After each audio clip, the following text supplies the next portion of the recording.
زمانے میں بنیادی حقوق انسانیت فنڈامنٹل ہیومن رائٹس کا بڑا چرچا ہے،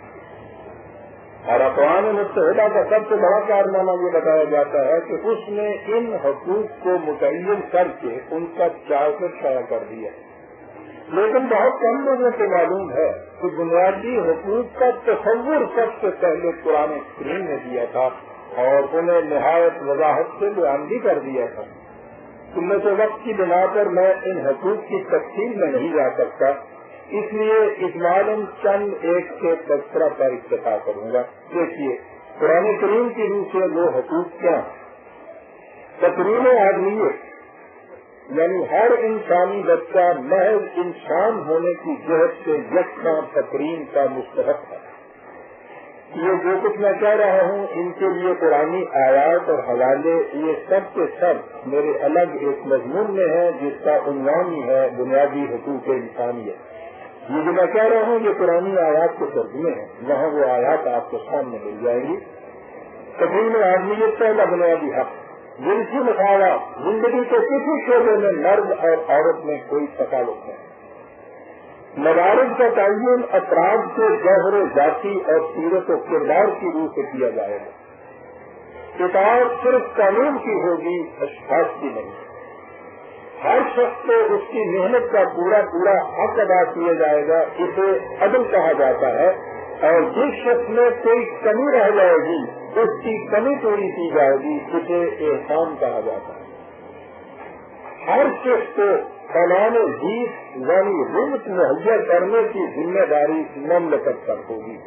جان کی حفاظت کا حق، جو چیز قانوناً کسی کی ملکیت میں دی جائے اس کی حفاظت کا حق، سکونت کا حق،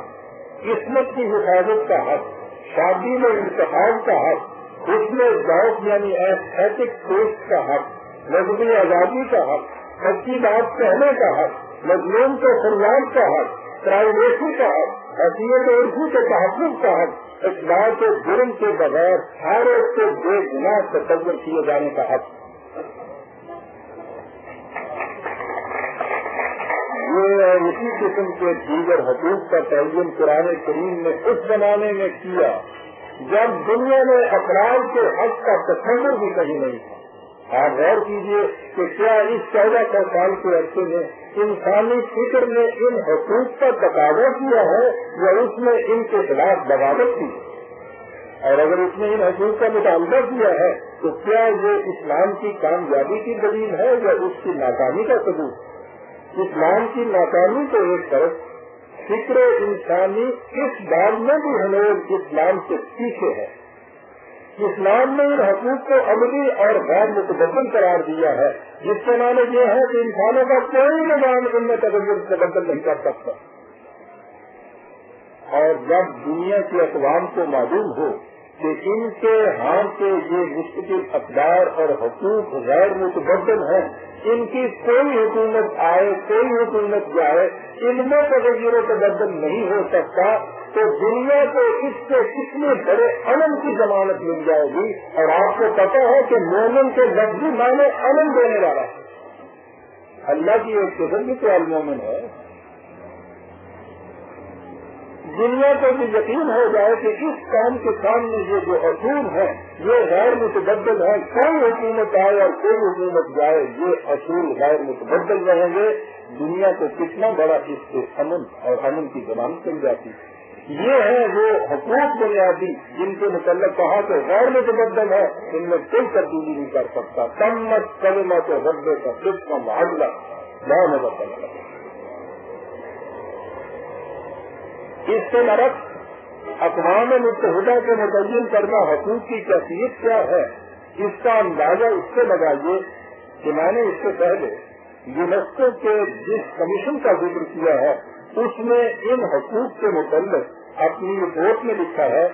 کہ یہ حقیقت بدیہی ہے کہ یہ تمام حقوق بلاخر انسانی حقوق ہیں اور دیگر تمام انسانی حقوق کی طرح ایسے کہ ان پر حدود و قیود عائد کی جائیں اور انہیں قابل ترمیم و تبدل قرار دیا جائے، حتیٰ کہ جن حقوق کو بلا مشروط کہا جاتا ہے ان میں بھی ان حقوق کے مالک ہونے اور ان کے استعمال کا حق رکھنے میں بنیادی فرق ہے۔ ملکیت بجا ہے جی، ملکیت بجا ہے، لیکن ان کا استعمال ان حدود اور پابندیوں کے مطابق ہوگا جو ان پر عدلیہ قانون عائد کی جائیں گی، اور عدلیہ قانون ان حقوق کی جس طرح سے مٹی تبدیل کی جاتی ہے اس کے لیے کسی شہادت کی ضرورت نہیں۔ یہی وجہ ہے کہ یونیسکو کے سوال نامہ کا جواب دیتے ہوئے شکاگو یونیورسٹی کے پروفیسر رائٹ نے کہا تھا کہ تجربے نے بتایا ہے کہ اس بات میں کسی قوم پر بھی بھروسہ نہیں کیا جا سکتا کہ وہ ہر حال میں حقوق انسانیت کا احترام کرے گی۔ گزشتہ دنوں اقلیتوں پر جس قدر مظالم کیے گئے ہیں اس سے انسانی ضمیر کہاں اٹھتا ہے، پتہ نہیں آج وہ انسانی ضمیر کہاں مردہ ہو چکا ہے کہ جو کچھ یہاں ہو رہا ہے اس کے اوپر وہ بالکل نہیں کام رہا۔ بہرحال اس نے کہا یہ تھا کہ کسی قوم کو بھی اعتماد نہیں کیا جا سکتا کہ وہ ان میں تغیر تبدل نہیں کرے گی۔ یہ اس لیے کہ دنیا کی ہر مملکت اپنے آپ کو اس اقتدار مطلق کی مالک سمجھتی ہے، جس کے معنی یہ ہیں کہ وہ اگر ان حقوق کو پامال کر دے تو اس سے کوئی بات چیت کرنے والا نہیں ہوگا۔ ان کے برعکس پرانی مملکت پر مستقل اقدار و خداوندی کا کنٹرول ہوتا ہے اور وہ اپنے ہر فیصلہ اور عمل کے لیے قانون مقاصد کی عدالت میں جواب دہ ہوتی ہے۔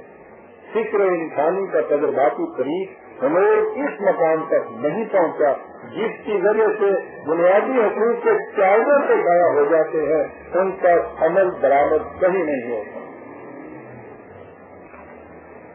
اس مقام پر عزیزان میں ایک اور اعتراض کی طرف آنا چاہتا ہوں۔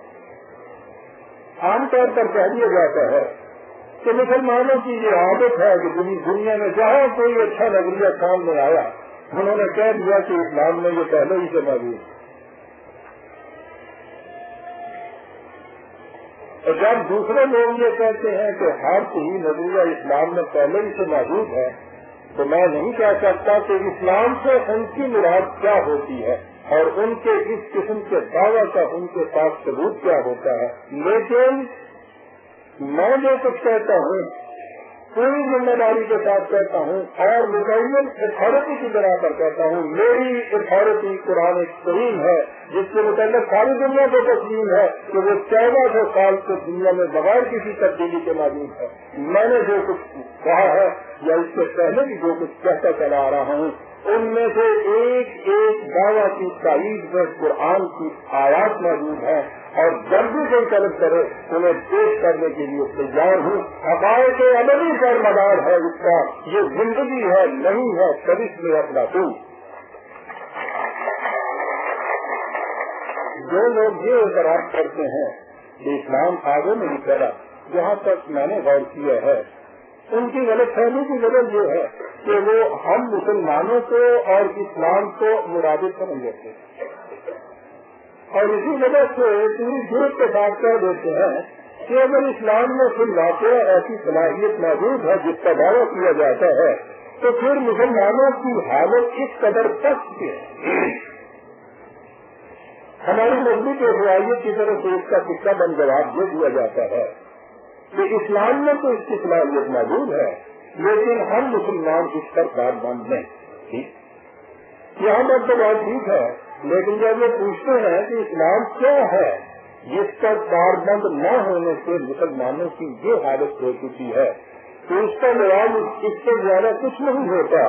کہ یہ نماز نہیں پڑھتے، روزے نہیں رکھتے، ان کی وجہ قطع تراک فراز سچے مسلمانوں جیسی نہیں، یہ شراب پیتے ہیں، کچھ کو حضور میں مبتلا ہے وغیرہ وغیرہ۔